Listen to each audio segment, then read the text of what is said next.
La historia no miente. El problema de la falta de candidato de la derecha y la extrema derecha o el mismo centro radica en el ego. Uribe se ha encargado de realizar un proceso de selección de precandidatos que garantice el pervivir de su legado político, económico y social. Pero lo ocurrido con Iván Duque le demostró al país que el Centro Democrático, en medio de su desespero, puede poner como presidente a cualquier idiota útil. Útil para el fin de los empresarios, útil para el fin político del Centro Democrático.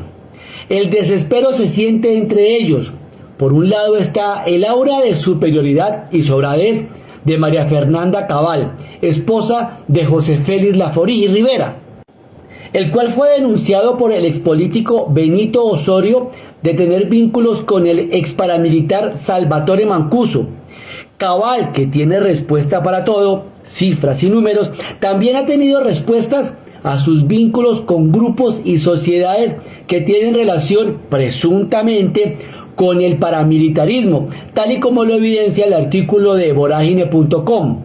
Comandante paramilitar, fue accionista de una empresa que apoyó a María Fernanda Cabal. La empresa se llama Suganar y tenía como socios a Ramiro Banoy Murillo, conocido como Cuco Banoy. Fue uno de los mayores accionistas de la empresa. También tuvieron acciones Sor Teresa Gómez, cuñada de los Castaño, condenada por la lideresa Yolanda Izquierdo, y el general retirado Rito Alejo del Río, condenado por el homicidio de Marino López en medio de la operación Génesis que se dio en Chocó en 1997. Tan solo 3 años antes de entrar a la asamblea de accionistas de Suganar, en 1997, Cuco decidió, junto con Carlos Castaño y Salvatore Mancuso, tomarse el municipio de Ituango, Antioquia, como quedó demostrado en Paz y Justicia. Esta incursión paramilitar se hizo mediante La Granja el 11 de junio de 1996 y El Aro entre el 22 y el 31 de octubre de 1997. Para Cabal todo esto es normal. Por eso ella utiliza como bandera a los soldados, los glorifica, los enaltece para motivarlos a salir al campo de guerra y que su sangre, la de ellos, los soldados, se riegue por los campos de Colombia, dejando familias sin padres y padres mutilados. A su lado, Paloma Valencia, de familia de tradición política, pues su abuelo fue Guillermo León Valencia, presidente en 1962, y que fue el que expidió el decreto 3398 y su ley 48, que permitió la creación de grupos paramilitares, pues permitía que las fuerzas militares le entregaran armas privativas del Estado a civiles. Como nieta del expresidente, ella se considera de la realeza con derecho al trono. Le sigue Miguel Uribe Turbay, que mira por encima del hombro a Cabal y a Paloma, pues se siente el niño sobrado del grupo, que tiene el acceso a los jóvenes, a las redes, a la tecnología, a su lenguaje, y por ser también nieto de expresidente, se siente de sangre azul y con derecho a la corona. Su abuelo fue el expresidente Julio César Turbay Ayala, que fue el creador del famoso y recordado Estatuto de Seguridad, decreto 1923, que le daba poder a las fuerzas militares para violar los derechos humanos, realizar represión política, realizar allanamientos, desapariciones e incluso los militares realizaban juicios civiles. Fue durante su gobierno que el Nobel Gabriel García Márquez se exilió en México en 1981, pues fue perseguido y existía un plan para asesinarlo. La siguiente en la lista es Paola Holguín, senadora del Centro Democrático, que aun cuando la sociedad sabe poco de ella, la verdad es que ha estado bajo la sombra y el abrigo de Álvaro Uribe Vélez por años. Lo particular de esta relación es que el padre de Paola Holguín fue Frank Holguín. Pero ¿quién es Frank Holguín? Del padre de Paola se ha podido determinar, y con base en investigaciones realizadas por el portal Voragine.com y Cuestión Pública, y según documentos producidos por la Fiscalía General de la Nación, que existió un proceso de extinción de dominio en 1997 en contra de Frank Holguín, por presuntamente servir de testaferro de propiedades del narcotraficante Pablo Escobar Gaviria.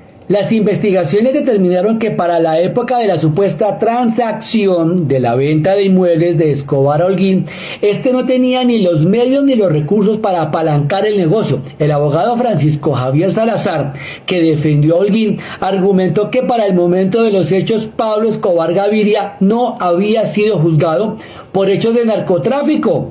Las transacciones entre Escobar y Holguín fueron entre 1984 y 1992.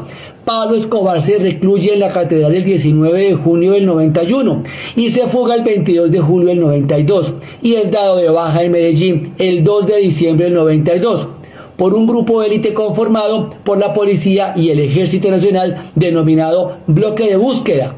Con todo el que medio mundo sabía que Escobar era narcotraficante y que incluso la revista Forbes lo incluyó en una publicación en octubre de 1987, reseñándolo entre los 100 más ricos del mundo, compartiendo el listado con los Ochoa. Forbes estimó que Escobar tenía un flujo de caja que superaba los 3.000 millones de dólares y su patrimonio neto era de más de 2.000 millones de dólares. Es importante resaltar que el abogado que defendió al padre de Pablo Holguín, Francisco Javier Salazar, era el mismo que defendía los intereses de los hijos de Pablo Escobar. Aún así, y sabiendo todo esto, la senadora sigue repitiendo el argumento del abogado de su padre. Escobar nunca fue condenado por narcotráfico. Por último, aparece en la lista, entre uno de los tantos candidatos del Centro Democrático, el empresario antioqueño Santiago Botero. De él muy poco se sabe, pero su discurso representa el sentir, pensar y actuar del Centro Democrático y, por supuesto, del uribismo. Escuche. A decirle todos los matices, pero uno muy importante. Dale. Es decir, ¿usted considera que la fuerza pública y el Estado no tienen que cumplir con el derecho internacional humanitario? Y le pongo un ejemplo muy concreto para que no nos quedemos en abstracto.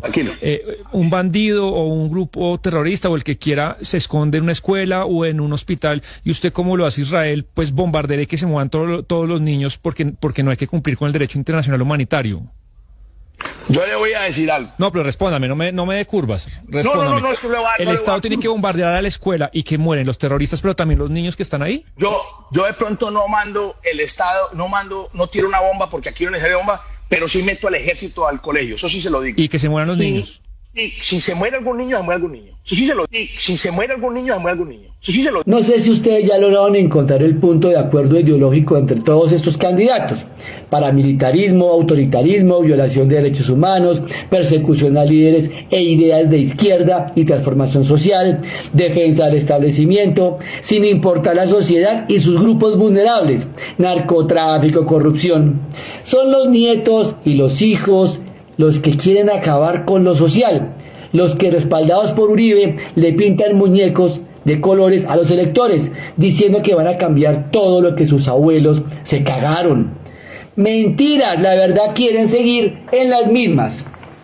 La historia no miente.